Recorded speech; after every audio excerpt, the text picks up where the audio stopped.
Record. Okay. Gosh. Oh, sorry. What's that? I don't know. It just came. Uh, It just came. Okay. that's gonna be a great cold open. Yeah.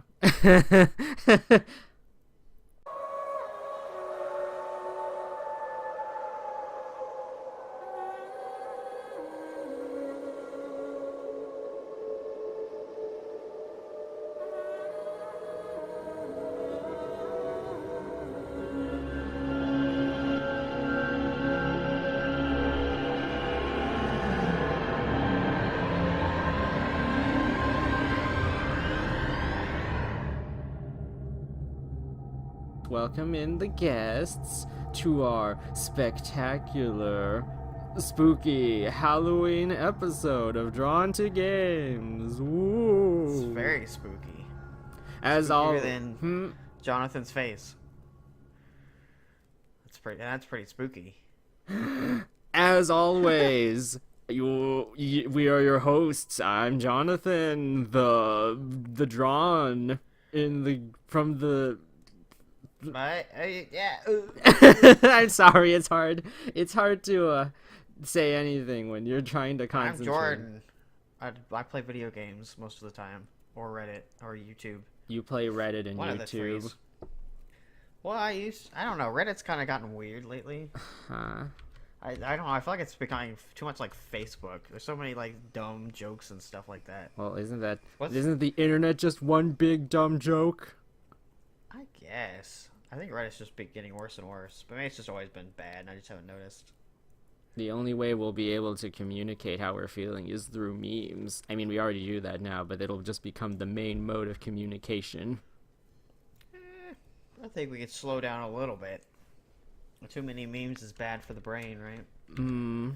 Or maybe memes will help us reach a higher state of consciousness where we don't even need language. Oh, I don't know if we need to communicate by memes. That seems like a bad idea. Well, I mean, we already do it. Language is a meme in itself, if you think about it. Is it? Yeah, because a meme is really? just an idea that spreads quickly throughout a given population over a large area.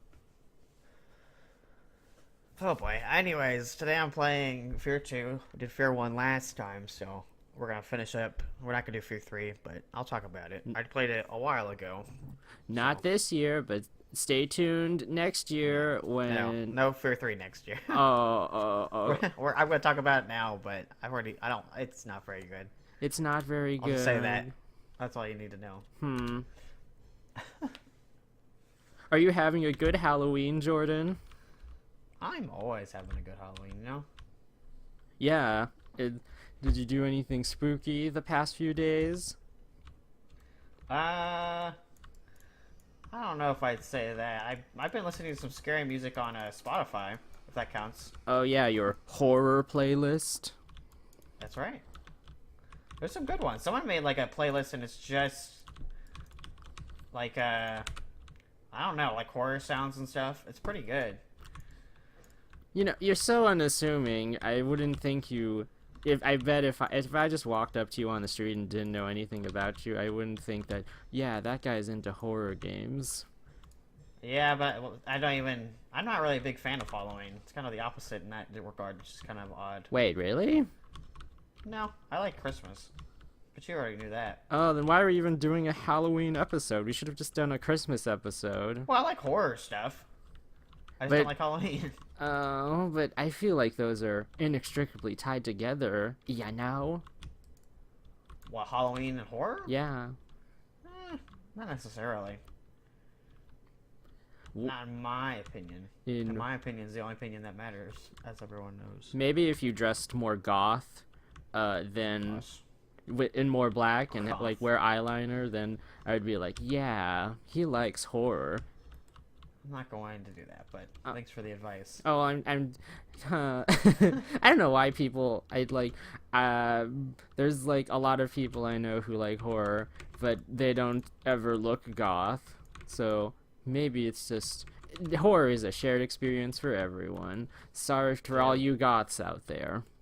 Do you look like rock and roll?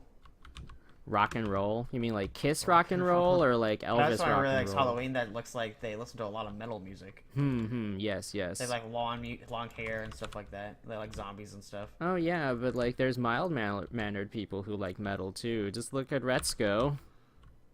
I don't know who that is. She's the little red panda. I don't know. Red Panda? We don't follow the same things. Oh, I guess not. Don't think we ever have. Did you at least watch any scary movies? You know, I was actually gonna watch more. I was watching Joe Billy Bob. He kind of does kind of commentary. I'm not exactly sure how to explain it, but I watched a little bit of the movie that was on that, and that was Tourist Trap. But I had seen it before. I just hadn't remembered I had saw it. And what is the summary of that? Is it like about Tourist Trap? It was like I don't remember. I don't think I finished it. But some dude like it had a wax museum. It's like those wax museum movies. I think the wax museum creatures came to life and stuff like that. So I don't know. I didn't watch it all the way through. I must have not been super interested in it. I see. But yeah, I wrote down Trick or Treat. I'd watch that. I'm a big fan of I like anthology horror movies a lot. Mm-hmm. Where it's always a different story. And that one is sort of like a horror anthology, but all the stories are all connected together. Yeah. I mean, So, ideally, that's how anthologies are connected together. yeah, I guess they all kind of have connections. Well, I don't know. The Twilight Zone movie didn't have any connections, I don't think. It was all just different stories. Yeah, but like that other anthology horror VHS, it had That was all connected to the house. yeah, and the connecting segment wasn't even that good. You just stayed for like the other segments, so it's fine. Yeah, it's interesting though. I don't know. I mean, it was definitely interesting. How was it I would say. interesting? What, the house? Oh, I thought you meant Trick or Treat. Oh, no, you brought up VHS. Oh yeah. That's what I was talking about. No, Trick or Treat. It's hard to. It's just different stories, basically. I don't want to spoil anything, but it's hard to spoil. It's hard to not spoil an anthology film. I feel like we talk about each short story. Mm-hmm. Because some of the stories have a twist at the end. But isn't this like a 2008 film? Isn't it like 10 years old? Hey, no one wants spoils. Spoils. Just in case. Then again, last time I feel like we spoiled a bunch of stuff, so maybe it doesn't matter. On what part? I don't know. Last episode, I feel like we spoiled a little bit. I don't remember exactly what we spoiled, but I think we did spoil some stuff. I went out of my way to not spoil the games that I played last month, so I don't recall what you're talking about. Yeah, I don't know. I thought we spoiled something. So I don't know. Maybe I just don't remember. Perhaps we spoiled our memories. Spoiled our memories, you know? Like rotten milk. You better keep that quote. Someone's gonna steal it and use it in their next Hollywood film. What? We spoiled our memories? Like rotten milk? That sounds like something a third grader would write. Third grader? When you're I learning am a about third grader, when you're learning about and I take similes and offense. metaphors in English class. Oh, I don't remember anything. I didn't pay any attention in class. Which probably explains why I did not do super great in class. Oh, well, I didn't watch any horror movies, but I did watch Hilda on Netflix, and that's a good Hilda? show. Yeah, Hilda. Is that scary? It's kind of scary. I mean, It's not scary, is it? Don't lie to me. well, it's a kid's adventure show, kind of. No, it's not scary. Well, some parts are kind of scary. In one part, a kid's leg gets broken, and there's some pretty high stakes, pretty high action. Is there gore? There's not gore, but When it his deals leg a lot. breaks, does It deals a lot in snap? like local legends and myths. Kind of like Does his bone prop out when he breaks his leg? no, He screams for the high heavens. no. I mean, it's like for kids, so I don't think they would be able to do that. That's what I'd make.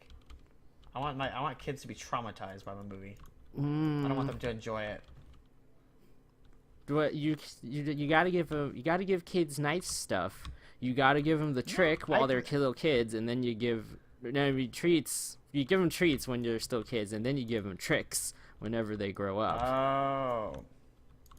I think parents probably scare the kids all the time, though. I mean, does Yeah, it really matter in the end? they'll just be like, "Hey, mom, what does it mean when you die?" And that scares both of them plenty. That scares everyone. Yeah, well, I think everybody has date nights where they kind of sit, lay down, and think about that kind of stuff. Oh yeah, same. That's That's like always scary to think about. every night. But I mean, when you think about it, when you get to that point, you're not gonna care once you're gone. And it's just gonna be it, right? No matter what you believe in or anything, it's not gonna matter after that point. We're all the same under the grave. Neo But everyone Yokio. wants to be like remembered and stuff like that. It's like you won't care once you're gone. You're not gonna know. Yeah, but other people will care. What do I care if other people don't care? Well, what if they cared that you cared that they cared? Oh God, I don't care that they care that I care. I don't like. But People. what if? You know what's funny is I have a new position at work. Ooh. And when I work, you know, I was working with somebody and I didn't like it, but when I was by myself, I liked it. I guess I'm just not a big fan of people. I'm not sure how to explain it. Oh, so you're. But do you prefer working with people or working by yourself? I prefer working with people. Yeah, so it's just a different perspective, I guess you could say. I mean, everyone is don't know. boosted by their own methods of working, their own styles. I like working with others because it energizes me, it motivates me to work my hardest because there's some accountability, but also you get to share knowledge with each other. It's pedagogy, which I'm a big fan of. And you just typically, I mean, if you have good relations, you just have a lot of fun. Or you can make your own fun. Make your own fun. Whatever you say, loser. Whatever you but at least does it have good hours? Or does it pay better? Basically the same hours. Because I'm only still working part-time right now. Ah. I haven't gone full-time yet, but I might start school next year, so I haven't decided yet. Ooh. But is it like, do you like it so far? It's not too bad. It's more work, which is kind of sad that there's not more pay, but it'll keep me more busy, I guess, than what I had last time. Who knows? Jonathan, I heard from a little bird that you have a new job as well. I do, yeah. So I'm officially out of retail for now. And I'm working in an office. That's the kind of job I want. Yeah, it's pretty nice so far. I just finished up my first week, and I had a little trouble adjusting to it. But I think it was a good move, and it seems like there's a lot of lively people there. So I think it'll be good. I was sad to leave my old job, even though it was hard sometimes. I really did enjoy it. It's just, I just needed to move up in life, you know? Yeah. It's a good thing about my new job is I don't think I'll have to deal with as many people. I mean, I'll have to help people find stuff, but it's better than when I was a cashier, because then I was forced to constantly interact with people. Then you'll get the angriest people. Mm-hmm. Whereas now I should get a lot less angry people and be kind of by myself and do my own thing. Oh yeah, you get to intercept them before they get the rage. You know, I could probably get like a 2-year job or 2-year degree and then get an office job, I imagine. Mm-hmm. I don't think you need like a big degree to get something like that. Yeah, you just need, you really just need, like, you need to learn like a few technical skills and critical thinking, and then you just gotta back it up with something. Of course, you know, you wait a couple of years, we'll have our own building to do our podcast in, so we won't have jobs anyways. Yeah. I don't know when I should tell my new coworkers that I have a podcast. I don't know. I don't feel like we've gotten any new subscribers in a while. We've been on 8 for a while. But we love all of our 8 subscribers very much. Yeah. Even though 2 of them are probably us, and then one's my brother. And then, but hey, other than it's fine. Okay, we gotta all start somewhere. Yeah. We'll get there eventually, you know. Yeah. We have to manage our engagement strategies, have a marketing meeting, get a marketing specialist, hire them, make some Facebook ads, and then go into Twitter analytics and see what kinds of posts work best, get an Instagram page, get more sponsorships. It's gonna take a while for us to get sponsors and stuff. Speaking of which, do you know who our sponsor today is, Jordan? I wasn't even thinking about that. That was a good transition, though. I know it's a little early in the episode, but we might as well get it out of the way so we can get to the good stuff. That's right. Today's sponsor is generic Halloween costumes. Have you ever wanted to be a doctor, or a nurse, or a teacher? Not even a sexy doctor, nurse, or teacher, No, just like a literal doctor. Nothing fancy, no like neurosurgeon, just doctor. Every generic costume has a normal name. Nothing too complicated, nothing too fancy. Have you ever wanted to impersonate a doctor? Well, with these costumes, you'll be so generic that nobody will know the difference between you and the real thing. That's right. They might, now, we don't recommend going to a hospital during these situations, as they might ask you to, help them in a surgery environment or something. But hey, outside of that, doesn't matter. Have you ever wanted to impersonate a school administrator? Well, now you can. That's right. Here at the generic Halloween costumes, you can dress up as whatever you want. Administrator, janitor, that guy who creeps around in his van around schools, anything. Anything. The possibilities are endless. You can even get a bundle, a trunk bundle, and if you don't like any of them, you can send all of them back for just an easy payment of $50. No shipping included. Yeah, it kind of depends, on how many you're sending back. It's actually $50 per costume, but Oh, I see. As long as only like one. Of course, you go too much, have a bunch of kids, it's gonna cost you a little bit, but hey.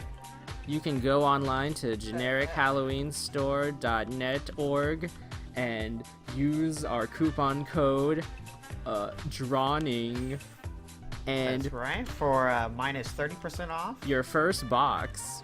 Or maybe not 0% off. It's a gamble this year. We tried to get a better coupon code, but sadly they told us it was a gamble. So. Oh yeah, it was kind of short notice. Everyone might add $30 to your purchase, but hey, it might be worth it. Might be worth it, might not. But it's all about the gamble here at Generic Halloween Costumes. You could even impersonate a Las Vegas card dealer. That's how you get all the good stuff.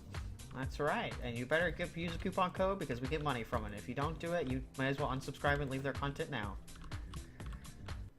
So what else happened?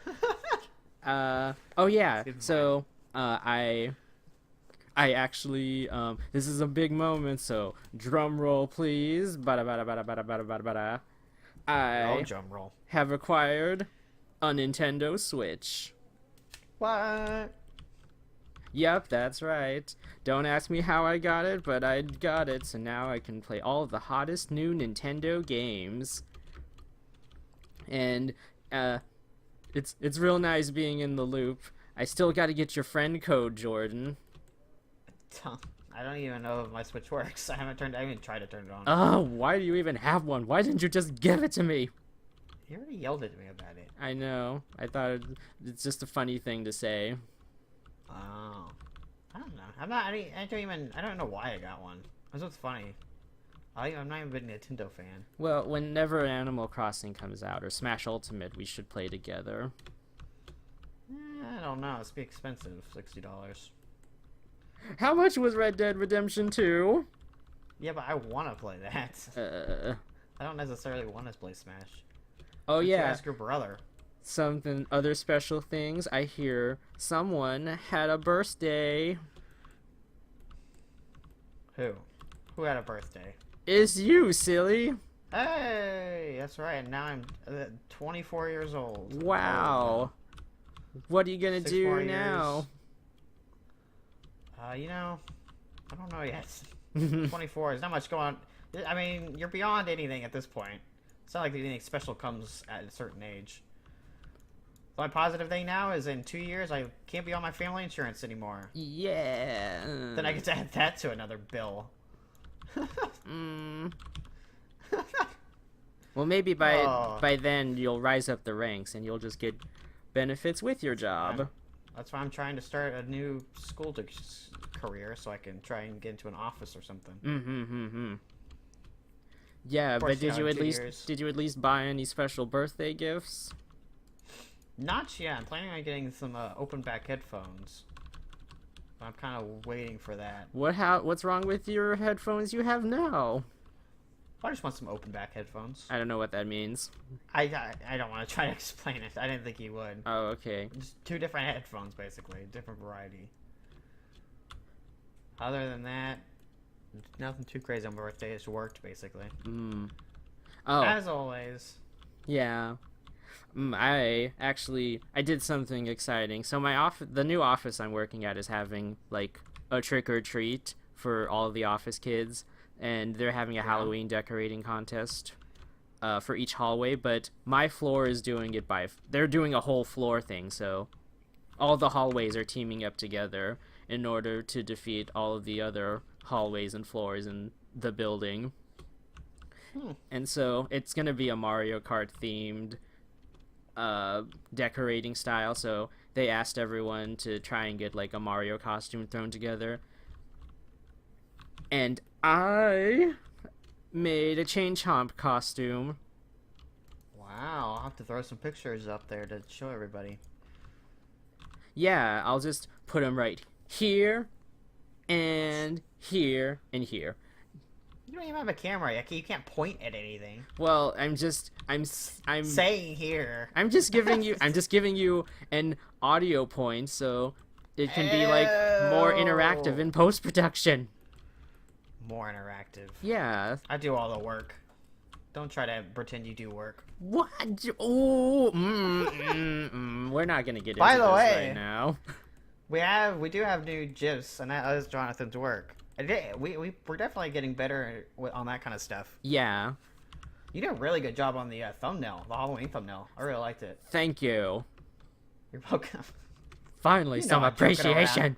You know I'm joking around when I say stuff like that. I know. I love you. Oh, okay. I don't know about that. Oh, wow. Let's back it up a little bit. Emotional intimacy, not on this podcast.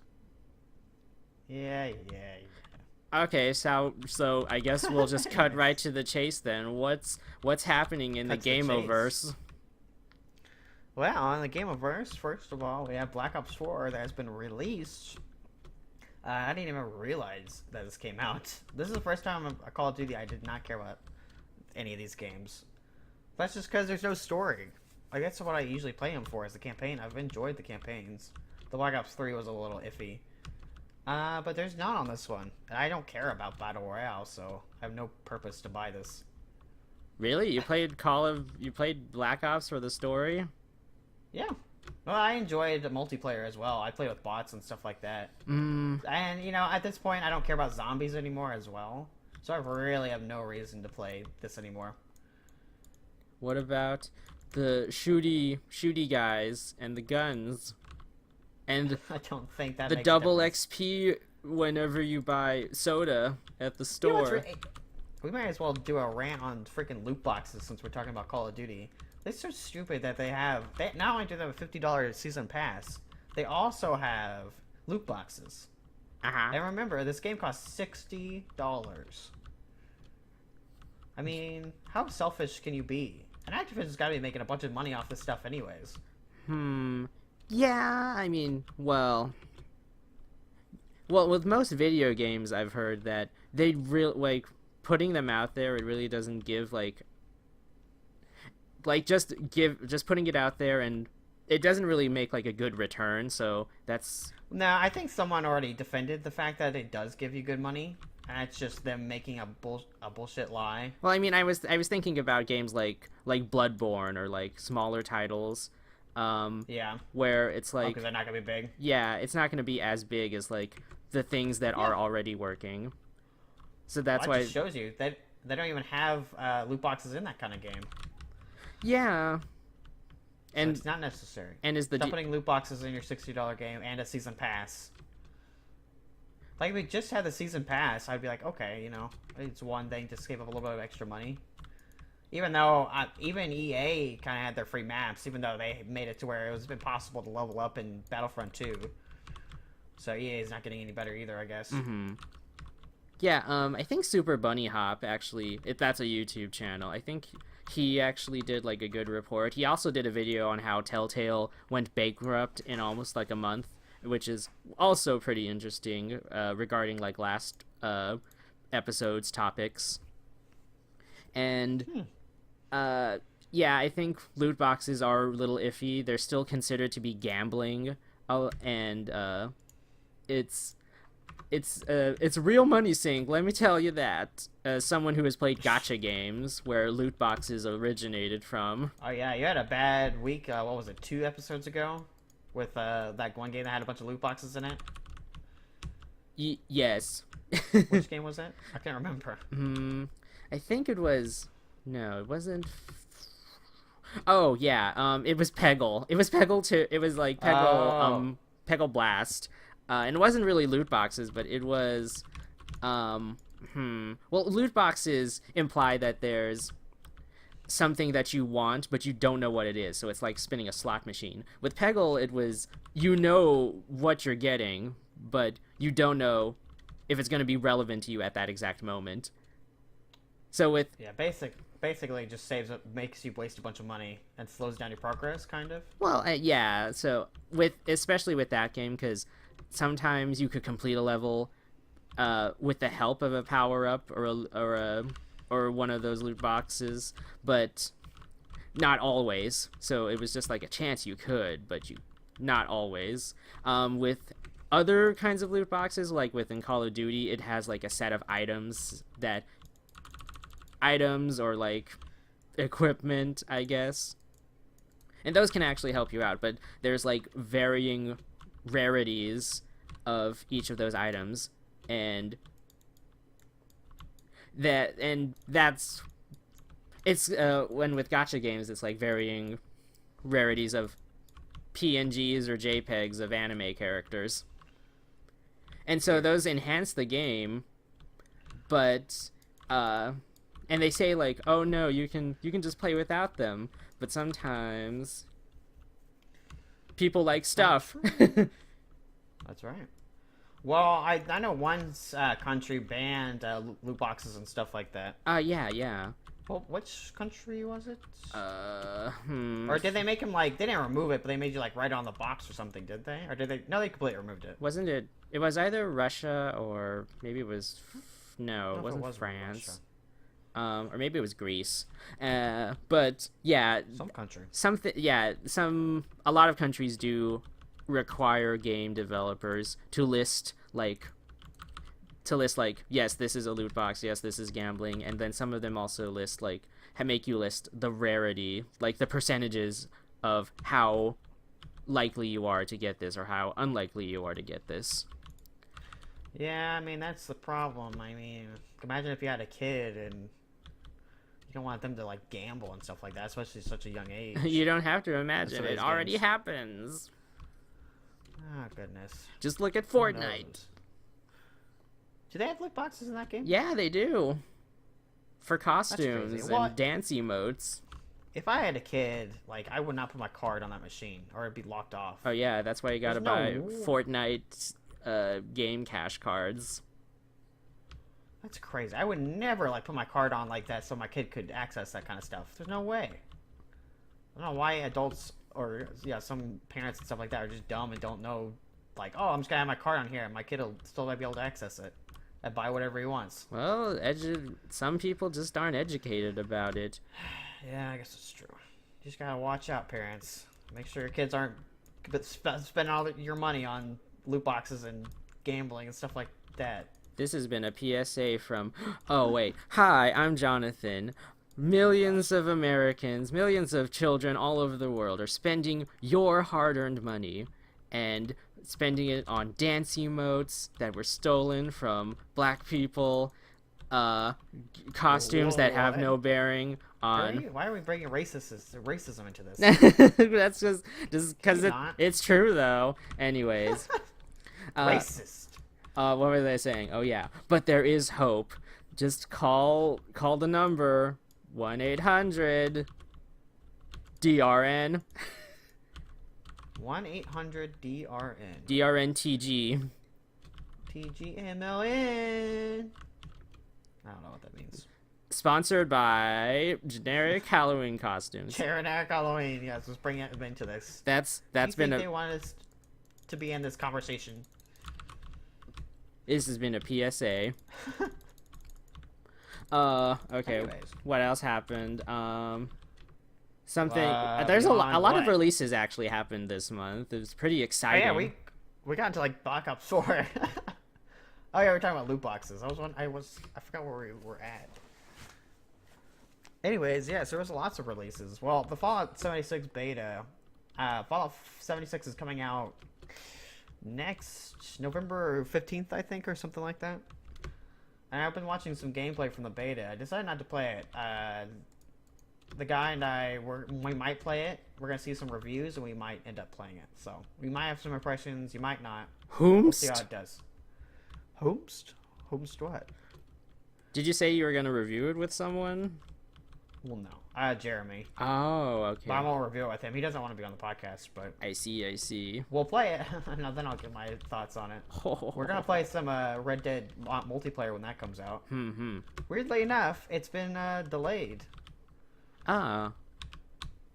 Yeah, I don't know, until November or something. But I guess after, their whole mess with GTA 5 and how that online didn't work for a long time, I guess they figured we may as well not just force it out. So maybe that's for the best. Yeah. I just saw. Speaking of Rockstar. Oh, anyway, what were you gonna say? Oh yeah, I was gonna say just Bethesda was advertising Fallout 76 as a game that was going to be very buggy and very spectacular, and I just don't think that's the most professional way to advertise a game. They said it was gonna be buggy? Yeah, it was gonna be super buggy. That was like in a that's press weird. release. Like, why would you? I guess- Like, we get it, Bethesda. We get your games have glitches that are funny sometimes and add some entertainment value to the wide, sprawling world that you often make in your games. But do you really want people to just think of you as people who don't really care about how the physics engine works in your game? Yeah, Just- I agree. That is very strange to advertise that. Yeah, it's just... Anyway, speaking of Rockstar. Had some more scary news this week, folks. Rockstar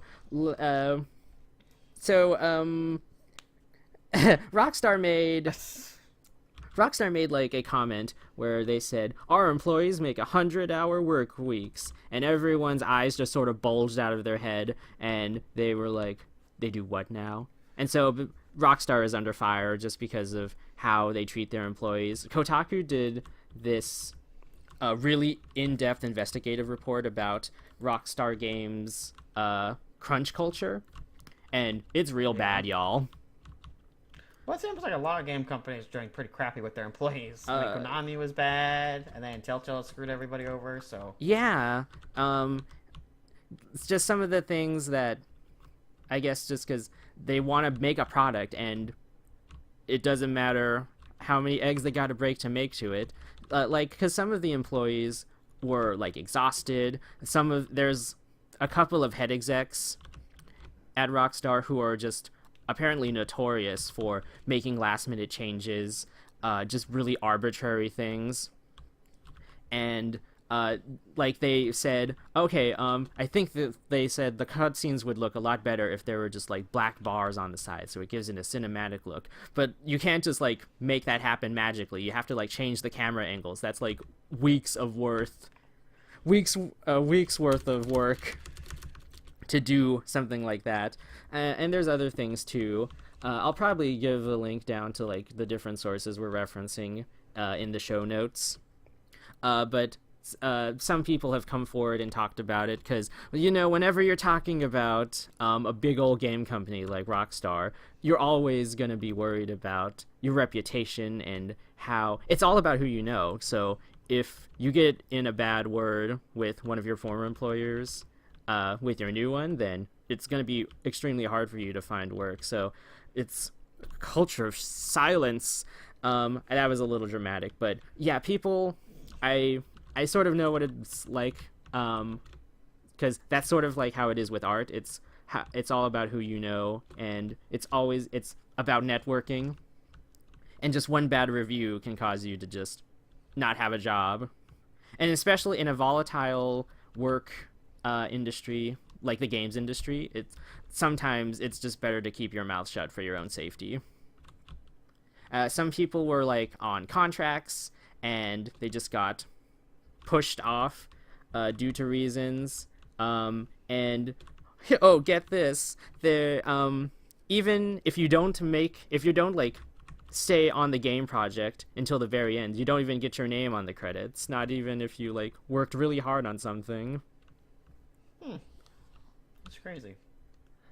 Yeah, and it's just, I don't know, it's really depressing.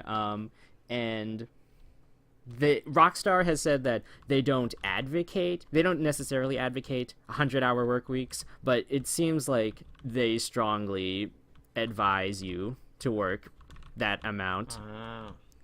It's just like mandated, but it's just not legal, you know. Well, or it's not required, but you still got to do it. You're encouraged to do it. It's just, I don't know. That's weird. Unionize the game industry. Well, how much do they get paid? Well, I mean, it varies from like different positions. But it seems like they don't even compensate well for overtime, because there's lots of bonuses, but you'd think like with all of the money that they put into bonuses, they could maybe work to increase the wages of some workers. It's a huge mess. Sounds like it. Yeah, and know. I don't know, that's sort of, it definitely turned me off from Red Dead Redemption 2. Just because, I don't know, it doesn't feel good thinking about all those people who were exploited from it. But, like, but it's fine, you know? Are you judging me on what I'm playing? No, I'm not judging you. I mean, you're free to enjoy it. It's just a sign that we need to be more aware of how games get made. Crazy. And just the people who make them, and make sure that they're compensated fairly. And also just for game studios to be more transparent, and maybe making the environment more safe for people to talk about their feelings about work conditions more in a more honest way, so people don't have to like feel like they're walking on eggshells whenever they try and like make an honest criticism. Well, no one can take criticism. No one can take criticism. Duh. Oh yeah, and Soul Calibur 6 came out. The only reason I'm interested in that is because I want to make my original characters in there. The character creator.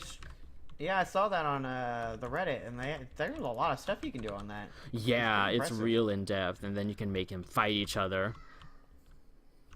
That's cool. I need to end up saying like that for like an RPG or something like that. Yeah, I let's be honest, I'm only interested in the character creator, but I like Soul Calibur. I have like a really big history. If I had a system to play it on, I would definitely get it. I'm sad that Lizard Man isn't on the roster. He's my favorite character. Yeah, but you have giant boob ladies. Yeah, a lot of them. Who needs a lizard when you have a giant boob ladies? All I know, are giant tits, and I'm happy. Yeah, I still don't have a game controller. Maybe that's next on my list. So I really want to get in. I really want to get into the fighting game scene. I desire fights. You should come visit me, and I'll give you one. Yeah, And we could do another live podcast episode. just when you visit next time, just bring me a controller. Yeah, you'll have to remind me. It might be around Christmas time, maybe. Christmas. Maybe we'll have Well, it'd be... a special in the same room recording. It'd be hard. Because I don't know if... I mean, I'll be there the 26th and 27th after. That's it? So yeah. We'd have to squeeze it in if we were going to. Oh. That's not the end of the world if we can't. I'm probably visit before the summer as well, so... Okay. I only get like 3 days anyways. What do you want? Give retail employees longer holiday vacations. I get like 9 days straight if I wanted to. But you don't. Well, I already used it. Oh. For the summer, I went to Colorado. Remember? I remember. The manager, the managers over there, they get like 3 weeks vacation. It's crazy. That's what happens. But you have to remember, I'm only part-time. Why? Get a lot less why can't everyone just get like same time off? Because it's part-time. You can't expect too much from that. You have too high expectations. Yeah, I just want everything to be utopia where no one is exploited, everyone can have something to eat, everyone has housing, everyone can read a book whenever they wanted. Okay. I don't know if the world will ever work like that. I'm sorry to say. Well, the world may not work like that, but do you know what we can work? Video games. We can make our own reality. That's right. You can... What kind of reality do you want, Jonathan? I want to be a reality where I'm a cowboy, but I'm also in the future with robots, and I want to have free healthcare. Free healthcare. Yep. What do you want in your perfect would agree world? with you What? on free healthcare. Not here. Not here, not anywhere. What do I want? In what? The dream world? Yeah, dream world, dream video game world. Oh yeah, also I want Sonic. You want Sonic? Yeah. Just Sonic? Yeah, just Sonic. It's a very specific request. Anyways, what are we talking about? I guess. I don't even know where we left off at. So Calibur 6. Yeah. Giant boobs and then dream video game world. Yeah. We ended up in an interestingly confusing scenario. Well, anyways, enough about games that we don't have yet, or games that we're just talking about on a high conceptual level. Let's just get down to the nitty-gritty and talk about some games that we played the past 2 weeks. What about Alan Wake being back on the Steam stores? You forgot that news story. Oh no. Yes, what about it? I don't know. Oh, Alan Wake is back on the Steam store. They took it down because there was some problem with their music, I guess. It wasn't copyrighted. So they took it down, but they brought it back. Because they got license back. So if you have the urge to play Alan Wake, you can play Alan Wake now. Oh. It'll only cost you a nickel and a dime. Really? Is it Well, is it Mac compatible? you have to check. It doesn't say on Steam if it's Mac compatible or not. It does say if it's Mac compatible or not. I don't know if your Mac can handle it, but you can try. Yeah, I can try. I can dream. I accidentally. Because don't you want to be surprised whenever I play through it? Yeah, that's true. I just want something to believe in. I bought a game the other day and I found out too late that it was Windows only, and I was real sad. Yeah, you always gotta check for that. Good thing it was only $2. Ah, that's not too bad. It's I've got a on lot of my games off of G2A now. Alan Wake is only $3 and it is Windows only. Oh, that sucks. Hey, $3. I didn't realize it was so low. Ah, well. You'll be able to watch me play it and be all surprised. It's okay. Okay, well, what else have you been playing lately?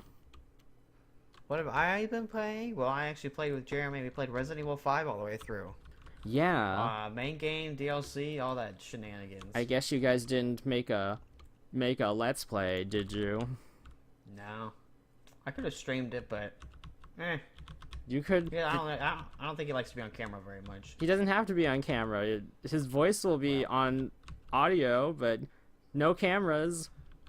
I guess that's true. I don't know, maybe next time. But yeah, we played through Resident Evil 5 and the DLC, and Resident Evil 5, I don't know, first of all, I don't know if it's just because of the version we were playing on PC, but it was really buggy. Like, the final boss fight even, like, glitched out almost, and we couldn't beat him. We had to restart the whole thing. Oh wait, what's the story of Resident Evil 5? I forgot. You play as Chris and Sheva, and you're hunting down, I don't remember what the virus is called exactly, but you're hunting down basically Wesker, and you find out Chris's partner is still alive, and you go through all that, and then you end up beating the main guy. Haha, that Wesker, always getting into trouble. Well, I think he's officially dead now. At least in this game, and I think they've already said that he's officially gone, so we should never see him again, but you know how video games are. Sometimes they can't build their own villains. But then again, Resident Evil 7 was really good, so.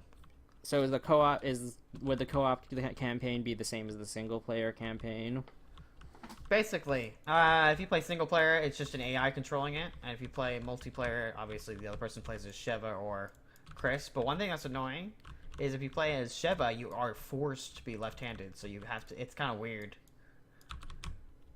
So I had to get used to that. They didn't let you switch it though. I guess she's left-handed, so it makes sense in the game world. But I mean, it's just a game. It's just a game, bro. Switch. Come on, guys.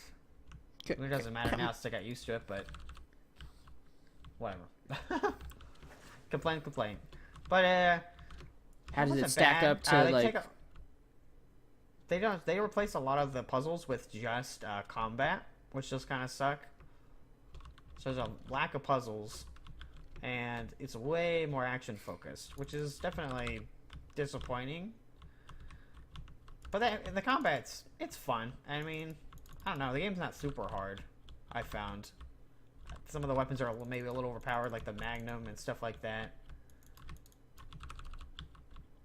How does it stack up to other Resident Evil titles? Well, I haven't played a lot of Resident Evil titles, so I don't know. Oh, I'm judging it. Well, we were doing Resident Evil Remake, which we probably should play more of. But we're only playing that for the upcoming Resident Evil 2, so we got plenty of time to get through that. But I mean, the characters aren't too bad. The Chris is like way over a buff. Like, it's basically like he's on steroids. I don't know why they decided to design him like that, but he looks better in 7, I think. They at least sort of toned it down a little bit. And Chev is a fun character to play as. You know, the weapons are fun and the levels are enjoyable. It's just, obviously, the combat, being on combat kind of sucks. The good thing about the DLC is they actually make it a lot more puzzle-based. There's a lot more, you know, you'll fight monsters in one area where you won't have your guns. And you have to crush them, basically, and lead them to the crusher. Oh. There's more different kind of put-in puzzles. They're not complicated, but they're at least, you know, different. It's not just combat-oriented, so that's good. Mm-hmm. So I think the DLC is what basically Resident Evil 5 should have been. In my opinion. So that's my opinion of Resident Evil 5. I'd give it a Jonathan out of 10. You know, I was thinking maybe we shouldn't include ratings in our games. Just like how Polygon removed ratings from its games and only like just make essays about why they liked it, why they didn't like it, what it could have been better, what was good. Because Oh, I mean, we've never given ratings anyways. We're just doing a joke rating. oh, okay, yeah. Jonathan out of 10. Joke Take ratings that are rating as you will. a-okay. Anyways, I what give game? it What a- game have you played? Game have I played? Well, with my new Switch, I got Super Mario Party as the first game that I got with it. I don't know why. I guess it's I thought this because is a weird game to get first. what? So that's a weird game to get first. I know. Well, it was the only four-player multiplayer, and I thought I would have more time once I started my new job, but guess not. Also, I forgot you have to pay for Nintendo Online. Oh, really? They just did that? Yeah. Oh, wow. Yeah, that was like a few months ago. Don't you remember? Oh. No, I don't pay attention to that kind of stuff. I Okay. don't follow Nintendo news. Well, anyways, my family's just gonna wait until everyone who wants a Switch gets a Switch. So then we'll just get the family plan, which is a little bit cheaper than having individual plans. Yeah, it's probably true. Yeah, so I played Super Mario Party, and it's a solid entry in the Mario Party franchise. I'm a big Mario Party fan. I played 1, 2, 3, 4, 5, 6, and skipped 7 and 8. I played 9. Wait, no, I played. Let's see, I played. Yeah, I played I think it was 9 on the Wii, and then I didn't play another one. I didn't even play like that was Mario Party 10 with the car in it. It was good. It was a good return to form. They've really streamlined a lot of it. For example, stars no longer cost 20 coins. There's less the spaces. I mean, the boards are a lot less sprawling and asymmetrical. They're a lot more subdued. Not subdued, but they're a lot more concentrated, I suppose is the right word. It takes less time to get all the way from the start back to it if you take a particular path. And it's also become a lot easier to grief other players. I was just playing with very hard computers because I didn't want. I don't know. I wanted to get good at the game before I invited people over, so I could be that guy who is good at Mario Party. Who are you gonna play it with? What? Who are you gonna play it with? I don't know. My coworkers. I'll just bring it to my rooftop soiree and just let people go hog wild and just put it on its kickstand. They've got some really interesting mini games that are all pretty fun. And some are hit or miss, of course, with all Mario Party games.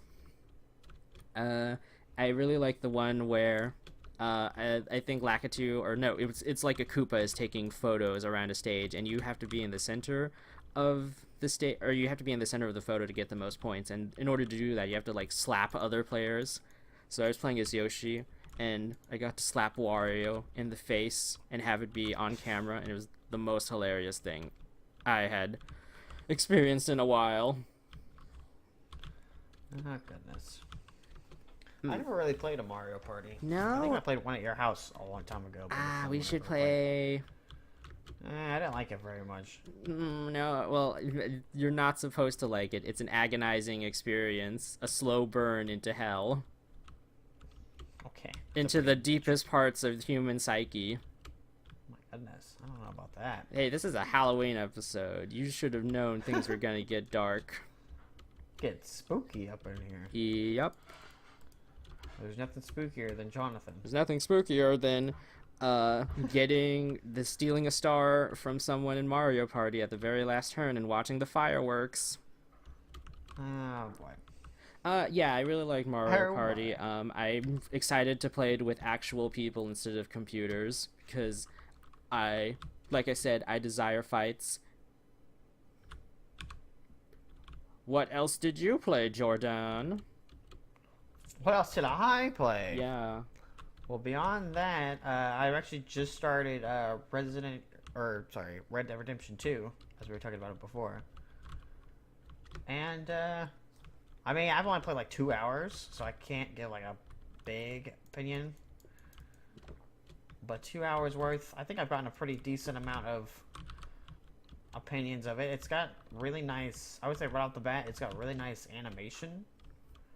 If that makes any sense. Like, you'll hit a tree branch, and it'll actually knock the snow off a little bit, which I thought was really impressive. Ooh. There's at one point where I shot a guy, and he was bleeding, and I could track his blood through the snow. And it wasn't an objective or anything. It just naturally happened. I was like, that's really impressive. So they definitely have improved the technology quite a bit. I would say the graphics are good. I mean, at this point, we've seen so much beautiful graphics. It's hard to be as impressed anymore. But for an open world game, it definitely looks really good. I'm excited to try the multiplayer and see how good that looks. But what about the gameplay? I think I was explaining the gameplay. I know, but like as a whole so far. Well, the shooting is definitely a lot of fun.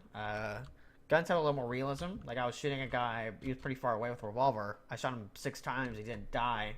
You shot him with the rifle, he instantly died. I mean, there's a distance thing, and each gun feels like it's what it's supposed to be used for.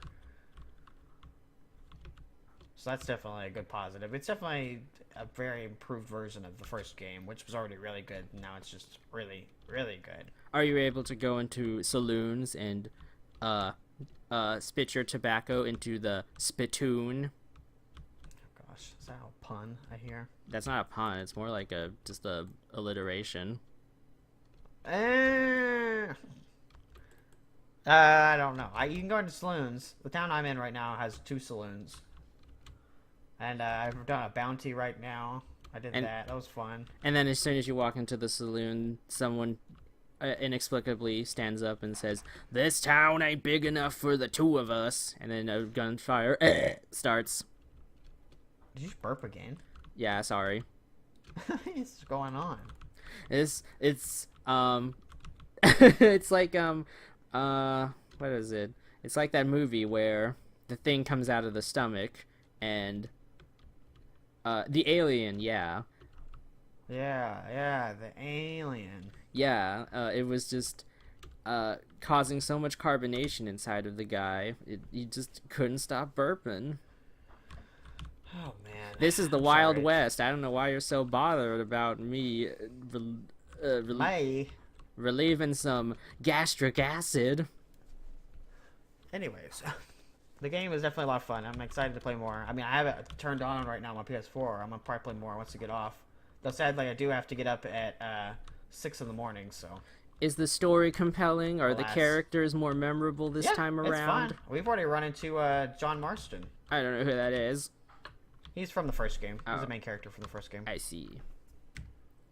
So I am definitely excited to be playing some more once I get off. You know, might take a shower first, but I'll definitely play some more. And next podcast, I'll probably have a full review of it. There ain't no showers in the Wild West. You usually can. What they took? Well, I guess they took baths in the Wild West, didn't they? Yeah, they just took sponge baths. Are you gonna become king of the cowboys? Find the lost treasure. Yeah. Why didn't they just make? It's basically just like One Piece in the West. What?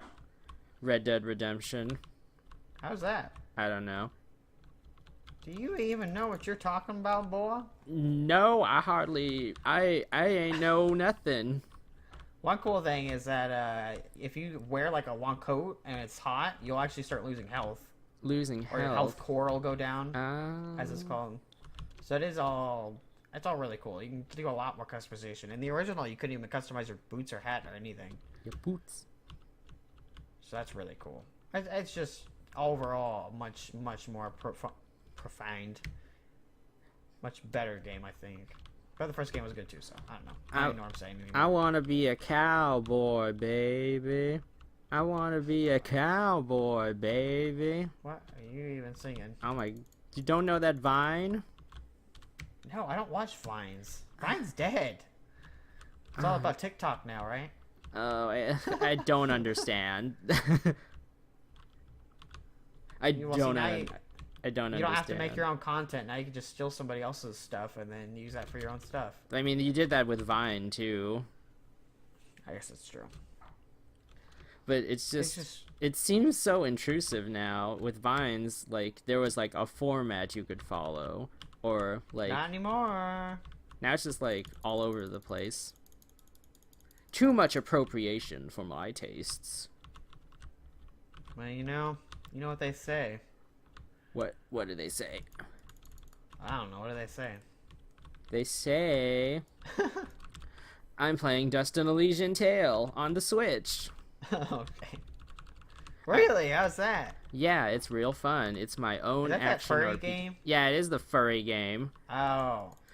A few years, I remember. way back when it first came out, I begged Jordan to play it because I wanted to play it, or to get it on his Xbox 360 when it was the only thing it was available on. And he was like, no, that's a furry game. I don't want to play it. I did play it, and that's why I didn't play it. But it's been so long, I don't even remember. Yeah, so I'm playing it now. Because, 360 game. It came out after that, didn't it? Weren't you still in college at that point? no, it wasn't I that think you're far. wrong. It was like in high school. Really? Yes, it was. It's been a different game then. That or I never played it. Yeah, well, yeah. So yeah, the story is that you're this guy or cat thing named Dust, and you have no memories. You're an amnesiac, and a talking sword, and a flying little creature who is the mascot of the game come up to you and say, hey, let's travel together and find out what the heck we're doing in this world, this colorful world.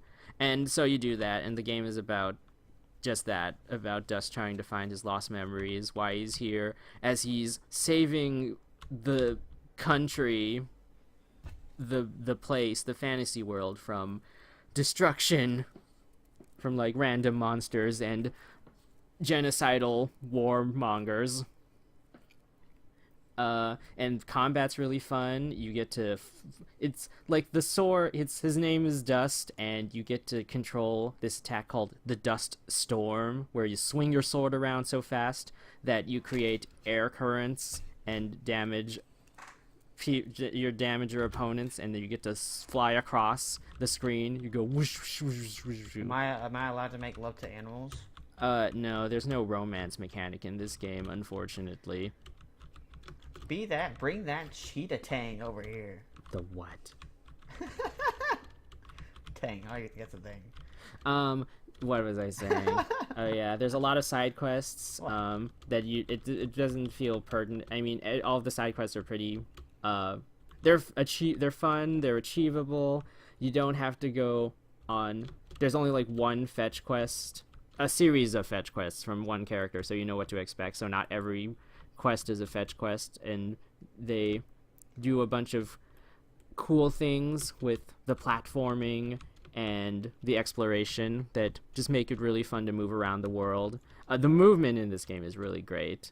So like there's no run button, but which is a little disappointing to me, but all I do is just air dodge, and Dust just does a bunch of backflips, and I get to where I'm going. I thought you were about to say black flips. Black. What? Oh yeah, the voice acting is really good because it has all of my favorite voice actors in it, so it's great seeing all of them do such great performances.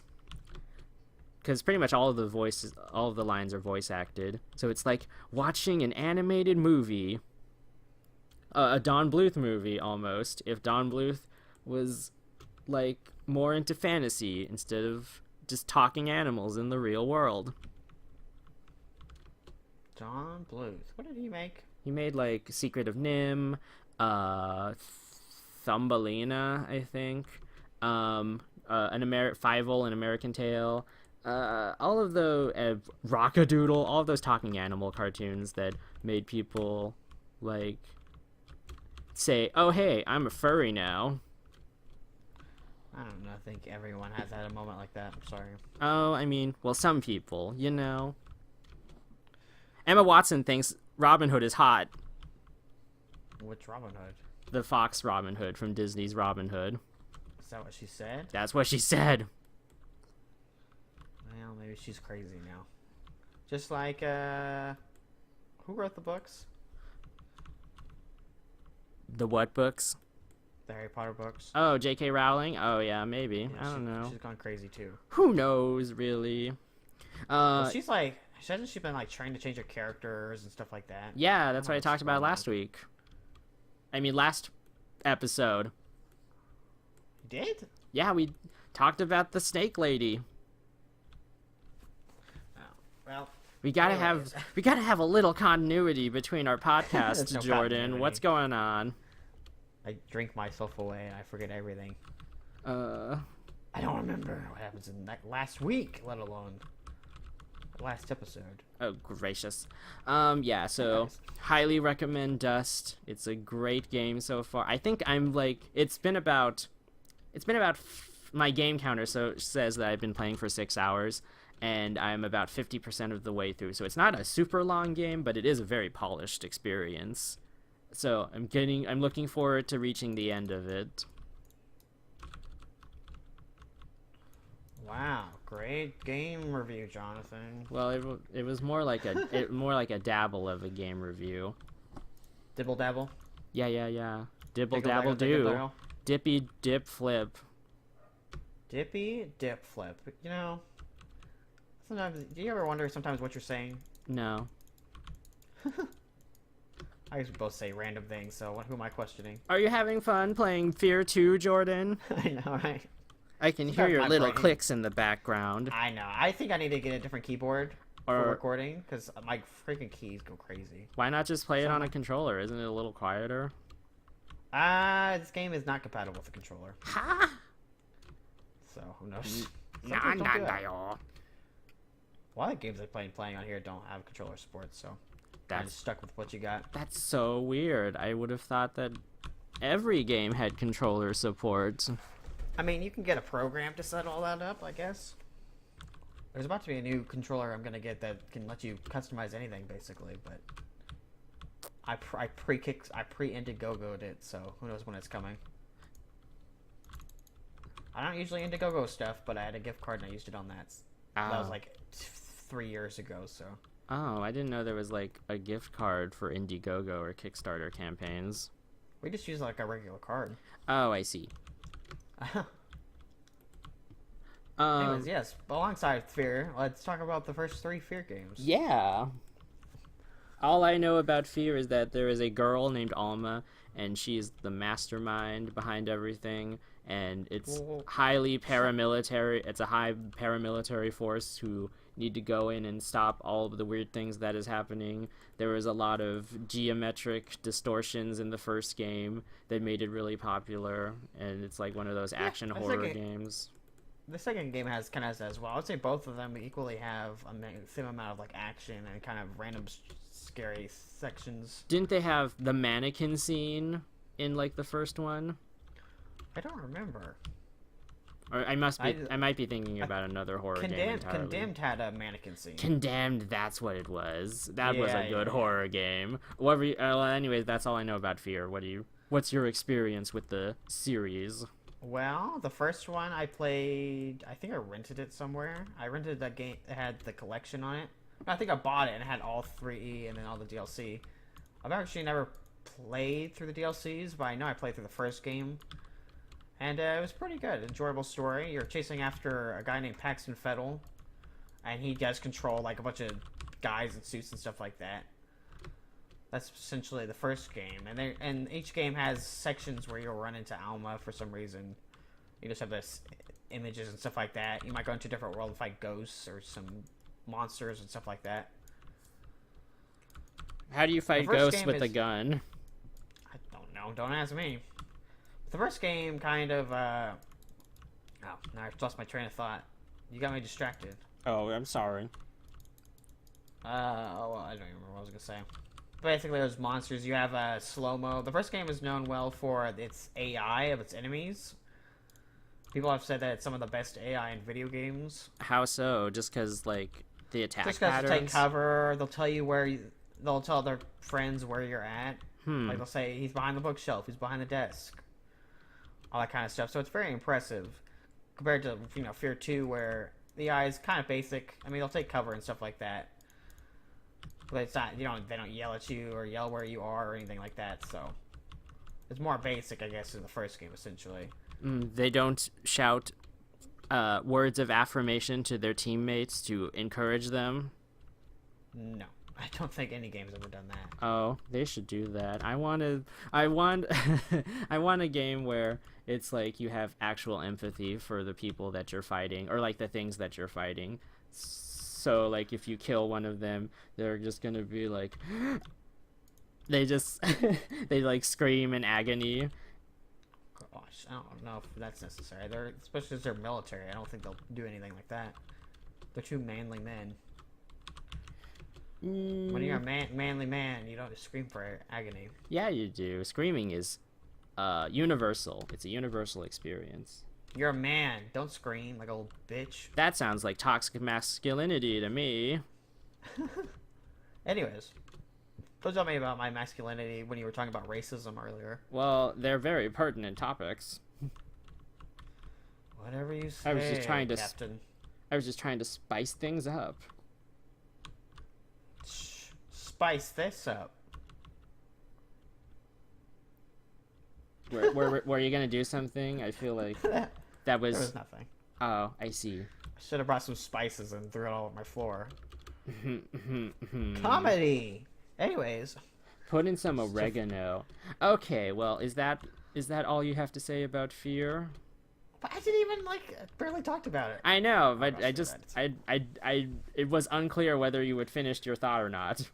Anyways, that's why I was asking before I started my next segment. I don't know. Anyways, so the first F.E.A.R game, scary, good AI. I think the level set is a little kind of bland, if I would say. It's mostly just office buildings, and it can kind of look samey after a while. Office buildings are quite terrifying, though. Yeah, but once everything starts looking a little too much like the same, it kind of gets a little bland after a while. Whereas this game, I would say, the good thing is that they, or F.E.A.R 2, I think this game, the good thing about F.E.A.R 2 is there's a lot more variety. Like right now I'm in the middle of this burnt city after it was destroyed by the explosion at the end of the game. So it always sort of changes up. And I start off in a hospital, and I know eventually you get to a school. I mean, there's a lot more variety, I would say, in the level set compared to the first game. And the first game didn't have bad levels or anything, and it definitely was a lot of fun. It just, the variety was, I would say, less than this game. But the AI in this game, I guess, is less than the first game. It's not bad, though. I wouldn't say it's bad AI. I've played games where there's bad AI. I'm sure you have as well. Mm-hmm. So, I don't know. It's not like F.E.A.R 3. And F.E.A.R 3, I'll say in this game, the story is you play as Beckett, and you're trying to go through, you're trying to do objectives, and Alma's trying to basically use you to get herself pregnant. And spoiler alert, at the end of the game, she rapes you and she gets pregnant. So that's moving to the third game. Oh dear. And you get raped by ghosts, so that's fun. That Anyways, sounds unpleasant.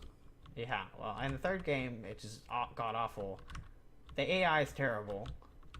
It forces co-op on you, which is not necessary. It's kind of co-op's kind of interesting. One person plays as first person, the other person gets like a ghost, which is kind of interesting. Yeah, I saw that, and they possess other fallen enemies.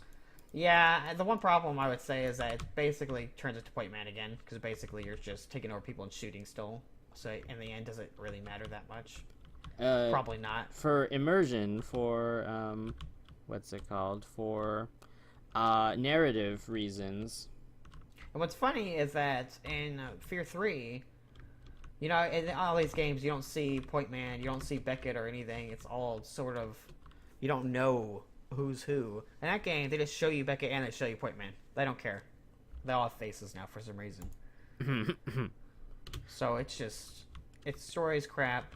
Gameplay is boring. It's just generic. It sucks. I'm sure Beckett is very proud of his boys.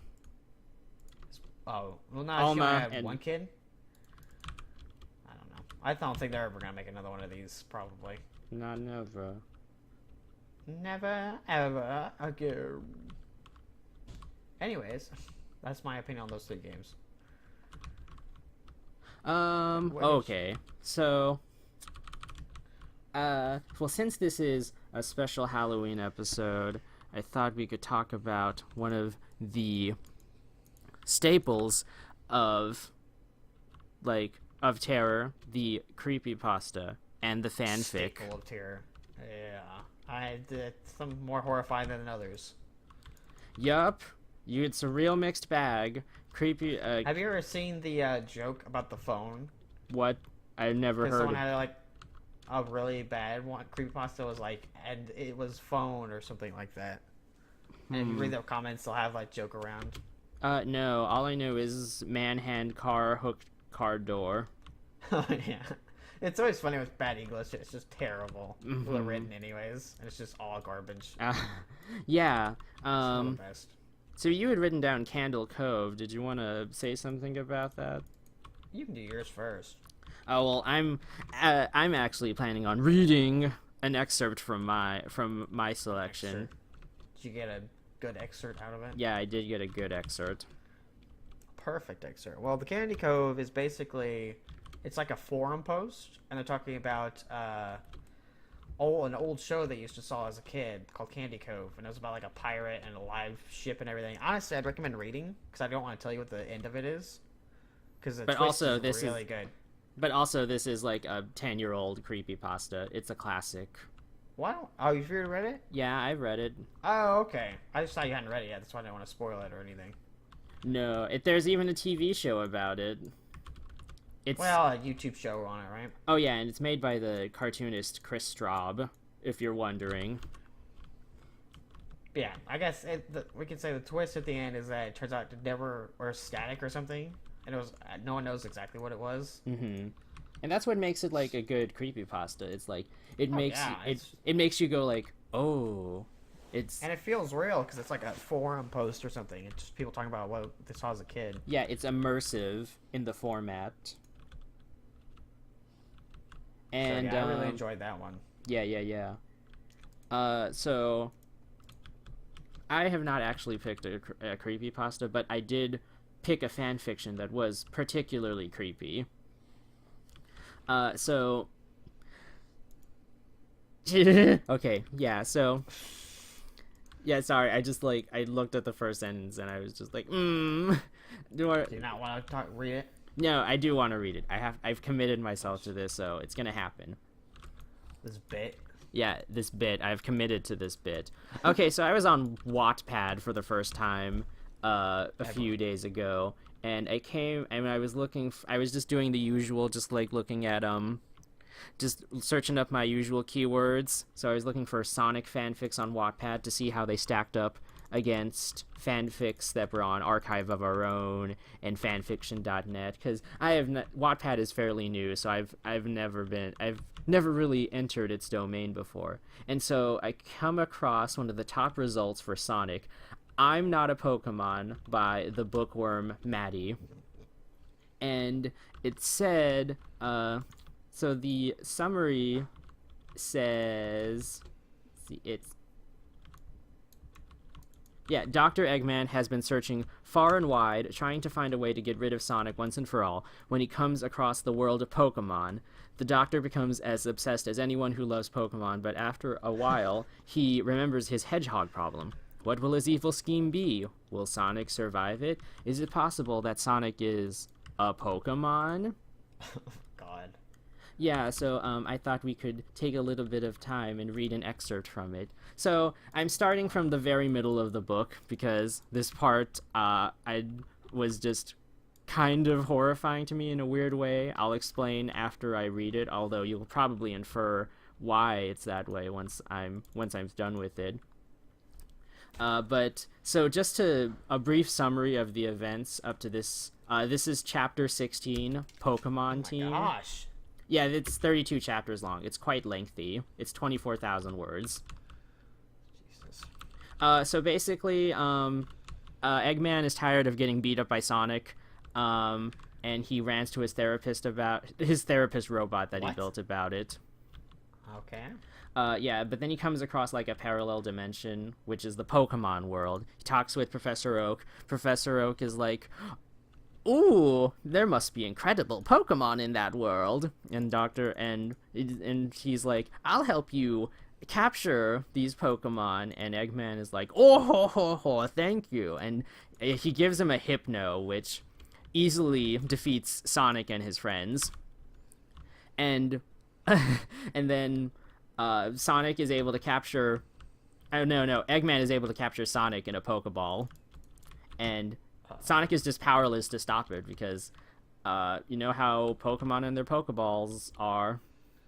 And so no, sorry, I'm getting all twisted up. Eggman gives Professor Oak Sonic to look after him, but Sonic runs loose, of course, and he goes on a couple of adventures. Or he runs into a couple of Pokemon characters, just some randos. He runs into Ash. He also runs into Gary. And he runs into Team Rocket, who capture Sonic. And Giovanni has him. Giovanni is the boss of Team Rocket, and he has him for a little bit. And then Eggman captures him again, and so that's kind of where we're at in the story. But I recommend reading this. It's very entertaining. I don't want to punch down on this. This is actually kind of competently written, but I just wanted to show off what I found. I know it's not usually customary to fic and tell, but for this special Halloween episode, I think I will. Okay, let's begin. So Chapter 16, Pokemon Team. Sonic! Ash cried, running out, but Eggman pointed the gun at him. Leave him, he's okay, the doctor promised as Sonic retched and his skin dulled down to blue again, his quill sinking. The emeralds fell about him smashed. They were fake, Sonic. I wouldn't give you the real ones, not without a promise that you'd helped me. I'd never help you, he spat, shaking. You know, Amy wasn't the only one who tried to take me down while you were gone. Tails, Knuckles, Vector, and Espio tried too. I like how they included Vector and Espio. Like, those two characters never get any spotlight in the main character series. Okay, Eggman pushed Sonic down with his foot. Do you remember how much it hurt when I turned you into a Pokemon? I'm not a Pokemon, Sonic hissed at him, but Eggman just smiled at him. A being of pure energy. You weren't purely energy before, but I changed that, and it hurt, didn't it? I can make your friends suffer if you don't listen to me, Eggman repeated, and Sonic gritted his teeth. I just want you to beat Giovanni, stop him once and for all. Then I'll leave you here and you can start your new life. No way, Sonic yelled, and Eggman's eyes flashed. Red light swept the hedgehog back into the Master Ball, and he took a calming breath. Oh yeah, I forgot to mention, there was this procedure where Eggman essentially just injected pure energy into Sonic, because Pokemon are made of pure energy. That's how they're able to be put into Pokeballs, into just a small state like that. Anyways, the procedure is kind of horrifying, as you'll see. So be it. When Sonic was released, it was into another ball that he could only just move in. Eggman screwed the top of it up and dropped it into a large tank of water, watching him sink to the bottom with a small smile. Meet your teammates, Sonic, he chuckled and turned to a robot. Bring in prisoner A3. The doctor commanded, and a moment later, Amy was dragged in. What happened to rotting in the dungeons, huh, Eggman? She spat, but then looked into the tank. Sonic! Her face hardened. Let him go, Eggman. I'm going to kill him, Amy. I just wanted you to watch. He smiled and brought out a small bucket of popcorn. Want some? Don't you dare! She screamed, struggling, but the robot held her steady. Or I won't, if you do something for me, the genius added, and she froze, panting lightly. He pulled out a small injection and held it at her neck. If you're very still for just a few moments while I inject you, I'll let him live, he promised. What is that stuff? She whispered, glancing between Sonic and the liquid that sloshed inside the injection. The blue hedgehog was shaking his head vigorously, but Amy ignored him as Eggman tutted impatiently. It would be easier if you didn't know. Will you be still? He added, and she gave a small nod. Gently he pushed it in, and she winced as the liquid poured into her veins. Let her go, he said to the robot, and as soon as it released its grip, she would collapse to the floor, convulsing. Then she screamed in agony, writhing in pain across the ground, until the pain was so much that she became unconscious. Next! Eggman commanded, and Amy was dragged away. Sonic watched in horror as his friends were brought forward and threatened into being still. He watched them as they screamed and struggled against the ball, but he couldn't get out. He was forced to suffer their cries. This was his fault. If he had just listened to Eggman, they wouldn't be in any pain. The hedgehog found that tears stained his face as Tails, Knuckles, Espio, and Vector were all brought to their knees in the agony that Sonic had faced a week ago. As Vector was dragged away, another robot rolled in. Dr. Eggman, prisoner A3 is now 100% energy. Shall we transmit prisoner A3 into the Pokeball? It asked, and Eggman huffed in annoyance. Yes, yes, go. And with the others, do it straight away. Don't ask me first. He yelled after it. When it was gone, Eggman turned to Sonic. Happy now? The hedgehog glared at him in reply. This is your own fault. Recently you've been very reckless and spiteful. I'm surprised at you. The genius folded his arms. I would have thought that you would have beaten Giovanni simply because he's cruel, and not just left him because he was an irritant to me as well. I guess I'll be doing your job for you, this time at least. As soon as they're all ready, I'm going to defeat that businessman and take away those Pokemon I created. Then I'm going to cut off all of the ties I made with that planet. Eggman looked at the hedgehog thoughtfully, wondering if he could even hear him. If you're nice, maybe I won't try to shut you out there, he added softly, and they stared at each other for a moment, years of anger and hatred sharp in their glares. Then the genius broke it off to see what the progress was. Looks like we're all set. He pressed a few buttons on a wall panel, and it opened up just as the last Pokeball rolled in from some unknown destination. Eggman picked it up and released Vector, who was stumbled to his knee, but glared up resiliently. What have you done, Egghead? He demanded, but Eggman didn't reply to him. Instead, he picked up a small device and held it against his arm. What's that? HMO3. Eggman smiled. I just wanted to see if it works. He clicked it, and Vector cried out. When Dr. Eggman pulled it away, a small line of blood ran down the crocodile's arm. That's odd. How do you feel? I feel like I should punch you, he snarled and rose to attack, but the genius held up another Pokeball and tutted at him. Do you want to find out what happens to Espio when you crush his Pokeball? The doctor asked with a grin, and Vector stopped in his tracks, an expression of outrage and fear mixed on his face as he replied. I doubt it, he sighed and looked at Eggman in defeat. What do you want? The doctor smiled and scooped up the rest of the Pokeballs, preparing to leave. I want to see if this works. Let's go and find a lake. And so then Eggman basically just makes them into HM slaves, like quite literally. So Knuckles has to do Rock Smash. Amy has to use she has to use Flash somehow. Tails has to use Fly to get him around to places, and I guess Vector is Surf and Dive. And it's really weird. Everyone's just like begging for him to stop. They're all in like genuine agony. So I like this fic because it feels like a human centipede situation where there's a mad doctor and there's like pretty innocent bystanders, and the bulk of the work is just dedicated to showing their suffering. Which is, I think, just the perfect combination. I thought this was just going to be a fun, like, romp with Sonic through the Pokemon world. Everyone thought he would be a Pokemon, but he's actually not. Or like Sonic gets his own Pokemon team, but no, it's just this like weird softcore torture fic where Sonic and his friends get turned into Pokemon. Yeah, I don't know what to say. Wow, no comment, huh? That's left you speechless. I don't know if it's a good speechless, but it's something. I guess it's fan fiction, so what do you expect? Yeah, I'd love to do a whole series of, like, fan fiction readings, but I think we're about out of time for now. Yeah, I don't even know how long we've been live, but it's been a while. Oh, yeah. Anyways, oh yeah, Jonathan's Corner. It's my corner now. Oh yeah, we'll go on to Jonathan's Corner and have a blast. Let's see what he's got to say about his newest drawing.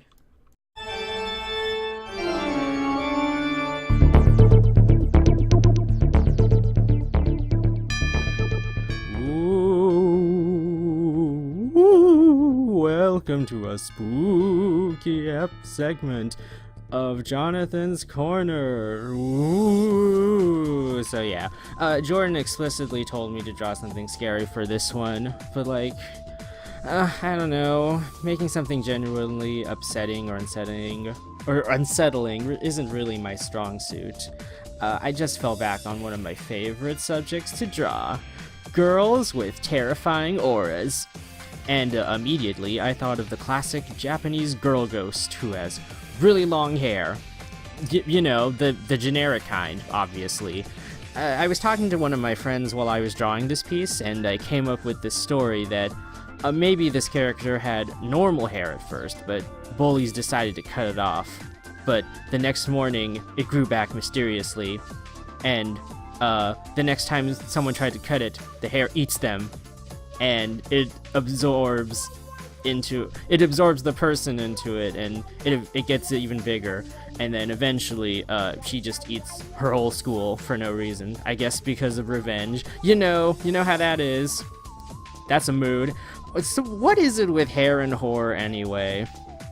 In horror movies, you got people spitting up hair, or being bound with hair, or being strangled, or assaulted by hair-like appendages. Meanwhile, people are worrying about what kind of conditioner to use, or what kind of shampoo to use, so that their hair doesn't dry out. It's like... It could be an instrument of torture, and they're making it even stronger. What if your hair comes alive one day? Maybe it's just, it's like that element of horror that weaponizes beauty, taking the alluring, that's anything that's normally comforting, and making it into something dangerous and foreign. And I guess that's how body horror works. So, at first I was thinking the hair would just be more tangled with objects like human skulls, and body parts like legs hanging from the ceiling or like dangling over the girl. But I decided, as you can see later on, to focus more on the texture and mark making of the piece. I just think that making the hair a more solid form made the composition a bit stronger, and the subtle details, or the not so subtle details I guess, in the strands, also lets it be a huge space people could just get lost in, but there's not too many varying textures or shapes that make it too abstracted, so people are like, what's that behind the girl? Yeah, so it was kind of fun to do all of the different strands, but my hand really started to hurt while I was doing all of the hatching for it. I have a habit of death gripping my tablet pen and making so many repetitive movements with my wrist on this large of an area is just a recipe for carpal tunnel syndrome. The scariest thing of all for all artists and digital content creators. Ooh. I don't know why, but stating something as the scariest thing of all is really funny to me, and I'm sad I won't be able to say it more now that Halloween is passing by. I think this would actually be really fun to do with just a crow quill pen and ink on paper, but I feel like it'd be even more painful, but in different ways. Such as switching between mediums, between digital and traditional. Towards the end, I was running out of time, so I just started making the marks a lot more scribbly and less cohesive, which can either be a good or a bad thing depending on what you're taking from the picture. Now that I look at it, I definitely channeled some Junji Ito vibes into it. Now I've never read Uzumaki before, but I did recall after drawing this that there is a part where a girl or a group of girls' hair started to spiral around and started to control them in different ways. Of course, I wanted this character to seem more in control of the supernatural forces around them instead of being controlled. So maybe that's why this picture didn't end up being as scary as it could have been, ? Oh, on that note, while I'm talking about artistic influences, J.R. Doyle definitely influenced the color scheme. I mean, a high contrast background behind a monochrome shaded character is like a trend nowadays. Their art for the webcomic Knights Errant and the assorted fan art they did, though, made me just say, it was the first to make me say, oh, that's really simple and effective, I should do that too. So there you have it. I'd like to try doing this concept again sometime if I had more time. it was pretty strenuous, but I think it paid off. That's the deal with drawing. It's kind of a hairy situation. It's a hairy situation. It's a hairy situation. Why aren't you laughing?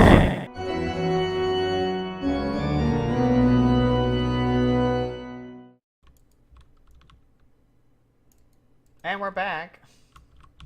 Wow, Jonathan, that was great. Thanks. It looks really good. I don't want to brag, but I think I really outdid myself there. I hope it's a horror drawing, otherwise I'm going to be very mad. Yeah. Okay. Well, that's pretty much it for the show. As always, make sure you smash that like button, dab on that subscribe button. Oh, please don't dab on anything. If Nay, anyone nay. dabs on anything, I will not be happy. Nay the bell, Nay. so you That's the can deadest get meme I've ever notifications heard. whenever we post a new video or episode. That's right, we're all on Twitter. I was going to start tweeting more, but I haven't tweeted since the last time I said I was going to start tweeting. You need to get with our marketing one tweet a manager and day. talk about your engagement. Yeah, well, you know how he can be.